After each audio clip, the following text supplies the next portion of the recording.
Denver 7 On Demand is brought to you by Ferguson and BAC Appliance Center, the best in bath, kitchen, and lighting for your home.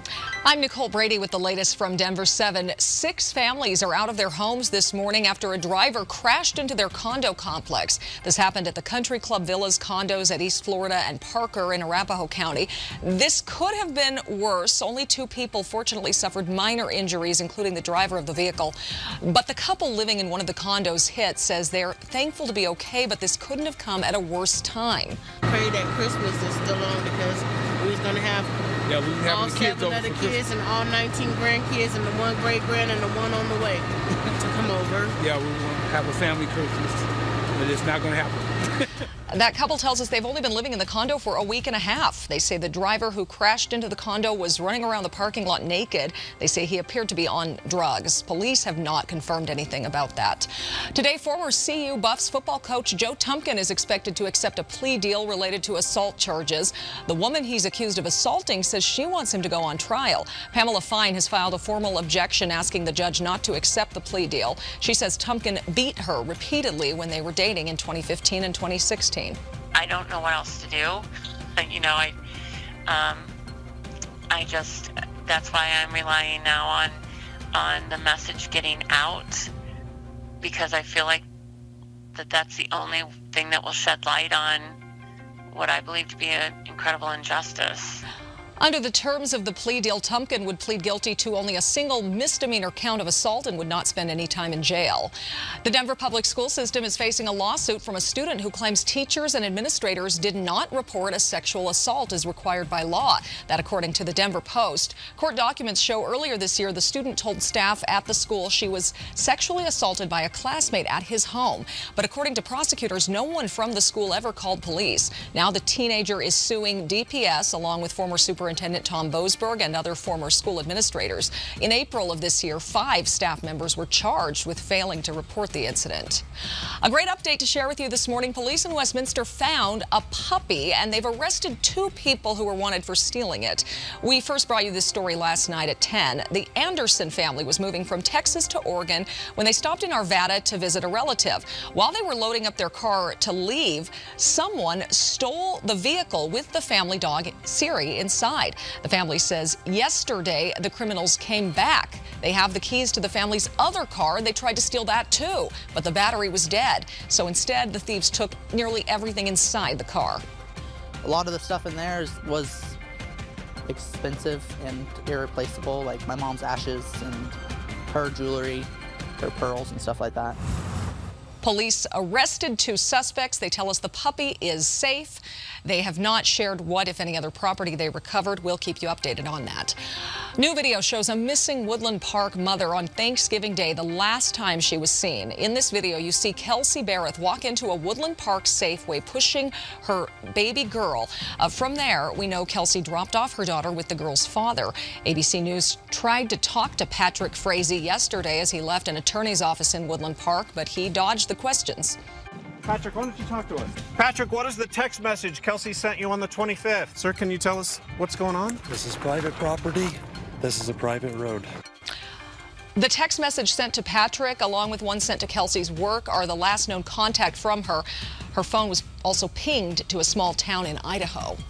Misconduct at the Colorado Convention Center will cost Denver taxpayers millions of dollars. The city attorney says it's terminated a $9 million contract with the project manager for the convention center expansion, saying that they leaked information to a construction company bidding to work on the project. The expansion is a $223 million project approved by Denver voters back in 2015. Right now, it's uncertain where the expansion will go from here.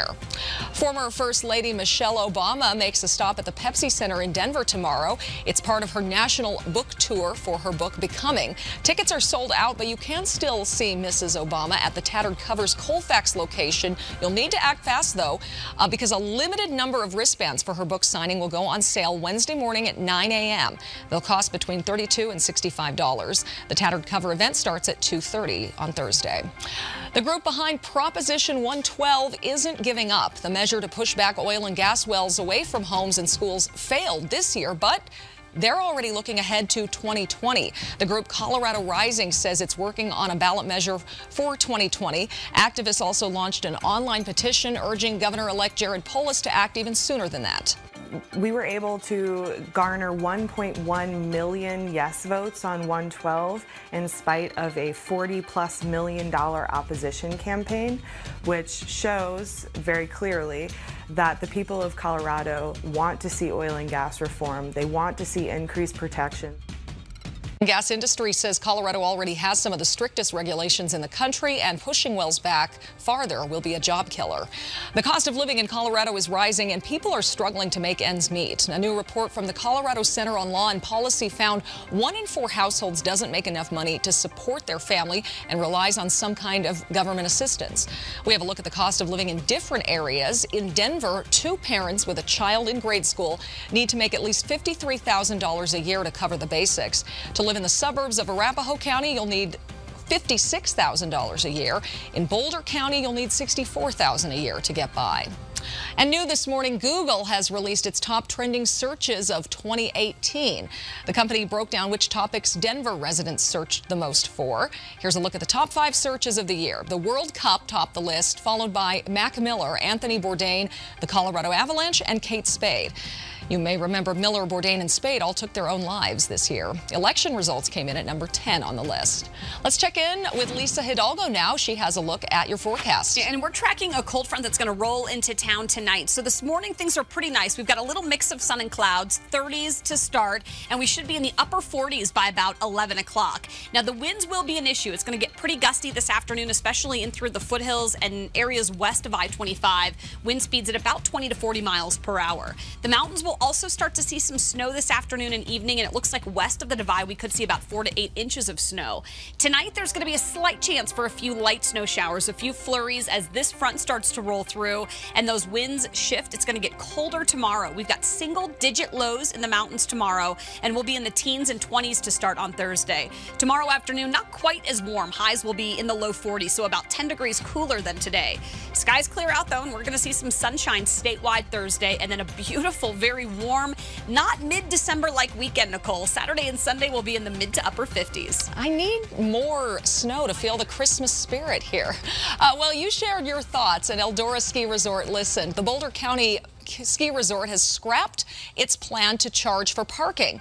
The resort was planning to charge cars with fewer than 3 people $20 to park on weekends. Instead, cars with at least 3 people will get premium upfront parking, so there is still some incentive to carpool. Today is National Gingerbread House Day, and you can celebrate by walking through a life-size one. The Great Wolf Lodge in Colorado Springs built a home out of more than 600 pounds of gingerbread. This is a time lapse showing how it all came together. It took 1,300 pounds of sugar and hundreds of candies. Starting today, you can walk through it with a small donation to the Ronald McDonald House. It'll stay open till January 4th. This has been your Denver 7 On-Demand Update. Thanks for watching. Check back here later tonight for another update and download the Denver 7 app for breaking news and alerts. I'm Nicole Brady.